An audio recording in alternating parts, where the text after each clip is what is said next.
Please excuse my language today, but July কারো বাপের না। সর্বদলীয় আমজনতার জুলাই কোনো দলীয় সম্পত্তি না। কোনো রাজনৈতিক দল এককভাবে জুলাই ঘোষণাপত্র পাঠ করার অধিকার রাখে না। সারা বাংলাদেশের মানুষ 18 জুলাই দেখেছে গাট্টি বস্তা বেঁধে পাবলিক বিশ্ববিদ্যালয়ের আপনারা ক্যাম্পাস ছাড়া মানুষ, আর আমরা স্যার একটা মারলে 4টা আসে সেই আন্দোলন করে ফ্যাসিস্ট নামানোর মানুষ। কাদের স্টেক আপনারা বাদ দিচ্ছেন?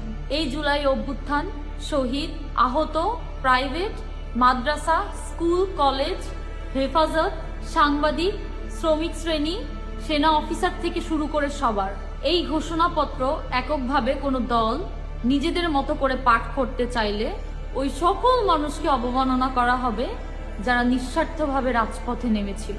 জুলাইয়ের বিস্তৃতি সারা বাংলাদেশ জুড়ে। সেই জুলাই এককভাবে দখল করার অধিকার কে দিয়েছে আপনাদের?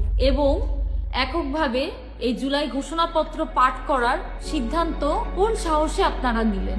জুলাই ঘোষণাপত্র আসবে সরকারের মাধ্যমে রাষ্ট্রীয়ভাবে, এবং জুলাই ঘোষণাপত্র থাকতে হবে সংবিধানের মধ্যে সমগ্র বাংলাদেশকে নিয়ে। সুতরাং জুলাই চেতনাকে বিক্রি করে রাজনৈতিক ফায়দা হাসিল বন্ধ করুন। এসব সুবিধা অর্জনের জন্য জুলাইয়ের প্রতি মানুষের অনীহা সৃষ্টি এবং জুলাইকে প্রশ্নবিদ্ধ করা থেকে আপনারা বিরত থাকুন।